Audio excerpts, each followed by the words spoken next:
Didik TV KPM. Bersua kembali dalam Sukses SPM 2022 bersama dengan saya Lokman Hakim, juga Ustazah Siti Rahmah Syahbudin. Okey Ustazah, untuk segmen ini kita nak tekankan berkaitan apa Ustazah? Okey, yang segmen keempat ni kita nak tekankan berkaitan sumber perundangan Islam pada empat zaman yang kita dah cerita tadi sejarah dia, ya Luqman Hakim. Okey, jadi kita ada empat zaman seperti mana yang kita dah bincang tadi. Ada zaman Rasulullah SAW, zaman sahabat, zaman tabi'in dan zaman tabi'in. Jadi sumber dia ni ada yang sama, ada yang tak sama. Jadi please pay attention carefully. Yang pertama, pada zaman Rasulullah SAW, sumber dia ada dua sahaja. Yang pertama sekali Al-Quran dan yang kedua Al-Hadis, iaitu segala perkataan, perbuatan dan pengakuan Rasulullah SAW. Zaman penyebaran pada zaman Rasulullah ada dua, seperti mana saya terangkan tadi. Ada namanya zaman Mekah, ada namanya zaman Madinah. Kemudian dia sebenarnya kalau ada masalah fikah yang berlaku tu tak ada masalah sangat, sebab tanya direct je. Kaunter pertanyaannya memang ada. Ya, zaman Rasulullah ada apa-apa tanya Nabi kan. Dia dapat jawapan direct daripada Allah SWT. Ya, tak ada masalah. Okey. Pada zaman sahabat, dia dah berkembang kepada empat sumber. Yang pertama Al-Quran, yang kedua Al-Hadis, yang ketiga Ijma'. Ijma' ni maksudnya adalah kesemua sahabat bersetuju tentang hukum kepada sesuatu perkara. Contohnya tu solat tarawih sebanyak 20. Pada zaman Nabi ni Nabi buat 8 rakaat je di masjid. Jadi pada zaman sahabat ni kata Saidina Umar, 8 rakaat ni sebab Nabi SAW ni buat solat tarawih rakaat pertama je surah Al-Baqarah. Oh, letih. Surah Al-Baqarah kan. Jadi ya Allah kan. Jadi macam kata Saidina Umar dia tak boleh ni kan. Jadi kita buatlah panjang kan 20 rakaat. Jadi tak ada seorang pun sahabat bantah. Itulah ijma' nama dia ya. Okey, yang keempat qiyas. Qiyas ni apa? Qiyas ni sebenarnya macam bahasa Melayu lah, perumpamaan ya. Jadi contoh macam kita kiaskan hukum dadah dengan hukum arak. Kan? Arak dah ada hukumnya. Jadi kita kiaskan hukum dadah, yang dadah tak ada dalam Al-Quran kan, tak ada dalam hadis. Jadi kita kiaskan dengan hukum arak yang ada dalam Al-Quran. Macam tu ya, itu maksud kias. Okey, jadi sumber perundangan Islam pada zaman tabi'in pun sama juga. Sama pada zaman sahabat, tak ada perbezaan ya. Jadi senang je nak hafalkan, 4 je ya. Okey. Kemudian sumber perundangan Islam pada zaman tabi'in, ini kena banyak sikit nak hafal. Tapi yang alhamdulillahnya yang disepakati ni sama je dengan yang sahabat dengan tabi'in tadi. Jadi kira sekali dah lah tu. Sekali dah lah tu. Yang tidak disepakati inilah yang macam trail sikit dah ya. Dia ada masalihul mursalah, dia ada al-istishab, dia ada sadud dara'i', dia ada amal ahli Madinah, ada al-istihsan, syar'un man qablana, qaulus sahabi dan al-uruf wal 'ada. Ya, tapi Ustazah mohon maaf tak dapat menerangkan secara terperinci sebab kita Sukses SPM. Kalau dalam slot menengah atas kita boleh terangkan secara terperinci ya.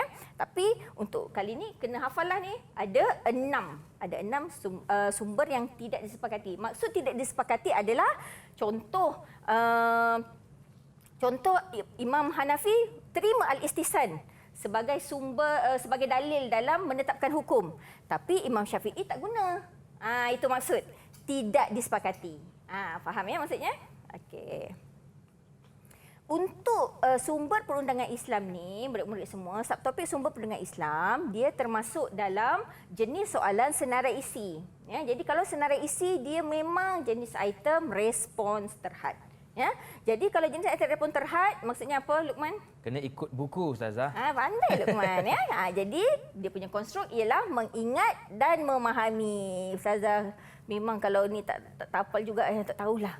Ya, okey. So, teknik dia mesti jawab dalam bentuk poin, jangan perenggan, dan kenal pasti dulu zaman yang ditanya. Sebab kita ingatnya tadi murid-murid semua sumber tadi dia ada 4 zaman. Walaupun tadi ada 3 zaman, zaman Rasulullah lain. Ya, jangan pula nanti main letak je kan. Ya. Jadi kena pasti zaman. Dan insya-Allah lah kutub sumber ni dia akan tanya guna kata tugas nyatakan je, sebab tak perlulah nak jelaskan panjang-panjang kan. Dia simple je ya. Isi saja. Okey. Okey, ini dia contoh soalan objektif pelbagai bentuk. Isi tempat kosong dengan pilihan jawapan di bawah. Ya, dalam kotak tu ada Al-Quran, hadis, kias, X. Ya. Okey. Raja di atas menunjukkan sumber perundangan Islam pada zaman tabi'in. X dalam raja di atas ialah, ya Allah, Tuanku senangnya. Apa jawapannya? Siapa tahu sila angkat tangan? Okey, Radhi. Okey. Ya, Radhi. Jawapan dia ialah ijma'. Ijma'. Betul ke Ustazah? Tengok sikit jawapannya. Ya, Betul. Tahniah Mumtaz, Radhi. Radhi. 1 markah. Ya, okey. Seterusnya, subjektif. Senaraikan 2 sumber yang tidak disepakati pada zaman tabi'in. Dia tak mau yang sepakati, senang sangat. Kita Betul. tanya yang tidak disepakati pula. Siapa nak bagi? Ingat tak tadi? Okey. Ya, Najwa. 2 sumber yang tidak disepakati pada zaman tabi'in ialah yang pertama Al-Musalah Al-Marsalah dan yang kedua Amal Ahlil Madinah. Betul ke jawapannya Ustazah? Okey, Masalih Al-Mursalah Amal Ahlil Madinah. Betul. Ya, tahniah 2 markah. Ya? Okey, tahniah. Okey, kepentingan. Kita masuk subtopik seterusnya, kepentingan perundangan Islam dalam kehidupan. Yang pertama, memberi penekanan ke arah memperkukuhkan akidah yang sahih agar terbentuk akhlak yang mulia. Jadi pentingnya kita ni dalam hidup kita kena mengamalkan perundangan Islam dalam kehidupan supaya kita lebih mengukuhkan iman kita, akidah iman kita yang sahih. Jadi kita kata kita beriman pada Allah, tapi tak solat macam mana tu? Kan? Sebab tak solat tu berdosalah haram. Kan, meninggal solat haram sebab solat tu wajib. Itu perundangan Islam lah tu. Kan, menunaikan solat tu wajib, itu perundangan Islam. Jadi kita kena kena buat supaya memperkukuhkan iman kita. Ya, menggalakkan. Yang kedua, menggalakkan manusia untuk melakukan kebaikan dan mencegah kemungkaran demi memelihara maqasid syariah. Jadi maqasid syariah tadi contohnya memelihara agama. Ya. Jadi kalau kita lihat orang buat kemungkaran, contohnya orang minum arak, orang couple lah contoh kan. Jadi kalau ada kita tengoklah kalau budak sekolah ni kan konon-konon lah berkapal lah kan. Jadi kalau ada kawan dia tegur couple kan, dia kata alah kubur lain-lain. Cakap Kubur dekat dia. masing-masing kan. Sebab kubur lain-lain lah kita tegur. Betul. Kalau kubur sekali boleh backup nanti kan. Ya? Jadi macam tu. So, kita mencegah kemungkaran, kita buat tanggungjawab kita. Ya? Okay, kemudian kepentingan yang ketiga sesuai dengan naluri dan fitrah manusia kerana ia merupakan kalam Allah yang qat'i. Ya, jadi rasanya Ustazah tak tahulah. Rasa macam contohlah kan. Tak pernah lagi lah kita jumpa macam contoh Islam suruh kita buat baik kan. Islam suruh kita memaafkan. Ustazah tak rasa macam Ustazah sendirilah personal kan tak pernah lagi lah jumpa syariat Islam tu yang macam kejamnya. Hakim betul? Pernah ke rasa? Tak pernah Ustazah. Sama tak juga pernah kita. lagi lah kan. Yeah. Kalau ada tu nantilah kita kaji bersama ya. Ya, alhamdulillah lah kan sesuai dengan naluri fitrah manusia. Betul. Kan. Okey, kepentingan yang keempat menjamin kesejahteraan kehidupan yang lebih baik dan sistematik di samping dijadikan pedoman dan ikutan yang sempurna. Jadi kalau kita tengok kat Malaysia ni kan pemimpin kita orang Islam, kita tak pernah tengok bangsa yang tak Islam tu dizalimi. Ya, di mana-mana negara kalau kita tengok yang negara yang pemimpin dia Islam, kita tak pernah dengar lagi ya orang yang bukan Islam tu dianiaya. Betul. Ya, sebab apa? Islam tu memang dia akan ajar benda yang baik saja ya. Kemudian kepentingan kelima mewujudkan keadilan sejagat yang melindungi hak-hak asasi kemanusiaan dalam kehidupan ya. Jadi pentingnya kita melaksanakan perundangan Islam ni kerana kita macam kita cakap tadi perundangan Islam ni dia bukan jaga hubungan kita dengan Allah saja, bukan Betul. jaga hubungan dengan manusia saja, dengan alam pun Allah suruh kita jaga. Tak boleh tebang pokok sembarangan. Tengok kalau ada tebang pokok sembarangan, ada banjir lah, Betul. tanah runtuh lah kan. Semua orang pun tak selamat dah jadinya ya. Jadi kena jaga semua sekali ya. Okey. Kepentingan sejarah pula. Tadi kepentingan perundangan Islam. Ini kepentingan sejarah untuk diamalkan dalam pelbagai situasi. Sebab budak sekarang ni kan Hakim, malaslah sejarah ni, bosanlah. Jangan, kena tahu. Sebab sejarah ni sebenarnya banyak benda kita boleh ambil pengajaran kan. Tu senyum dah Radhi kan. Yang pertama, menjaga kemurnian dan kelangsungan Islam sebagai satu cara hidup apabila perundangan Islam diamalkan. Kita kena tahu bagaimana kita dapat melaksanakan ajaran Islam pada hari ini. Kerana ini atas jasa ulama-ulama fuqaha pada zaman sahabat, Betul. pada zaman tabi'in, pada zaman tabi'in. Mereka berusaha, berijtihad, bermujahadah, bermujtahid, menjadi mujtahid kan, untuk mengkaji Al-Quran, mengkaji hadis, menetapkan status hadis-hadis tu supaya kita faham mana satu sahih, mana satu hasan. Nak tunggu kita ni, Allah tak tahulah ya bilanya kan. Ya. Jadi kita berterima kasih sebenarnya ya, kerana mereka ini yang membantu kita sebenarnya untuk memahami Islam itu dengan lebih baik ya, menjaga kemaslahatan umum dalam memelihara hak Allah SWT dan hak hamba-hamba tu kita lah, manusia ya, memberi pendidikan, pembaharuan dan perlindungan kepada masyarakat daripada bahaya serta mencegah sesuatu perkara sebelum ia berlaku dengan mengaplikasikan sistem perundangan Islam yang sesuai dengan fitrah manusia. Okey, habis dah Ustazah Bebel, kita pergi teknik pula ya. Okey, ya, soalan kepentingan ni dia memang respon terbuka. Jika respon terbuka macam saya cakap tadi, dia boleh ambil juga daripada buku teks, tapi dia boleh juga difikirkan sendiri oleh anak-anak murid semua. Jadi konstruk yang diperlukan untuk menjawab soalan kepentingan, mengingat, memahami, mengaplikasi dan menganalisis. Jadi teknik dia mesti jadi dalam bentuk point, mengandungi isi dan huraian.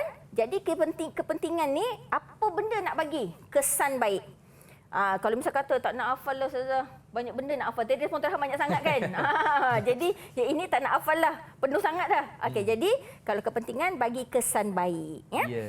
Ataupun mengemukakan apa yang tersirat yang merupakan pengajaran. Jadi biasanya dia akan gunakan kata tugas terangkan. Jadi letak isi, aksu, salah satu aksu dan huraian. Okey, kita pergi soalan ya. Terangkan dua kepentingan perundangan Islam dalam kehidupan. Okey, siapa nak jawab? Sila angkat tangan. Ya, Haziq. Silakan Haziq. Dua kepentingan perundangan Islam dalam kehidupan ialah yang pertama, memberikan penekanan ke arah memperkukuhkan akidah yang sahih agar terbentuk akhlak yang mulia.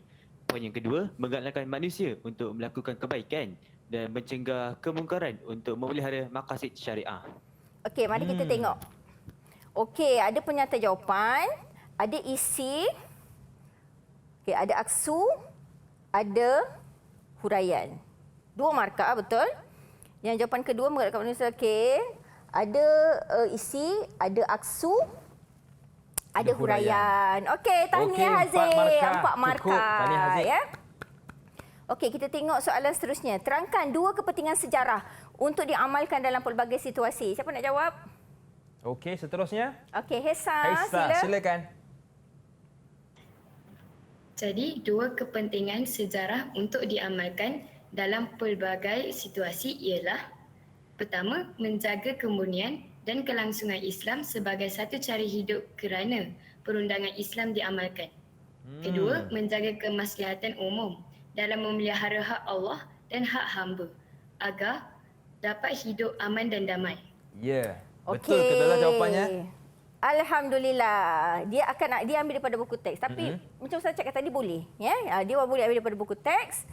Jadi mesti juga kita bagi sebab 4 markah tu 2 markah poin 1, 2 markah poin 2. Jadi 2 markah ni 1 markah untuk isi, 1 markah untuk huraian. Sama juga 2 markah ni 1 markah untuk isi, 1 markah untuk huraian. Okey, tahniah Hesa, 4 markah ya. Okey, jadi rumusan untuk sukses kita hari ini ialah kita harapkan dengan slot sukses hari ini murid-murid semua yang ada di Google Meet dan di rumah dapat menyatakan 6 subtopik yang perlu dikuasai dalam tajuk sejarah perkembangan perundangan Islam dengan betul.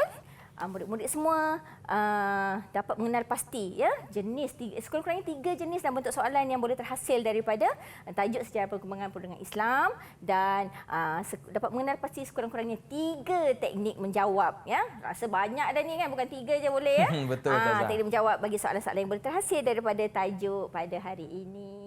Alhamdulillah. Baik, terima kasih kepada Ustazah Siti Rahmah Syahbudin. Terima kasih kepada Najwa, Sarah, Haziq, Tengku dan juga anda yang menonton dari rumah. Saya doakan anda berjaya dengan cemerlang. Akhir kata, senyum nampak gigi, ada rezeki. Jumpa lagi. Assalamualaikum warahmatullahi wabarakatuh. Bye-bye.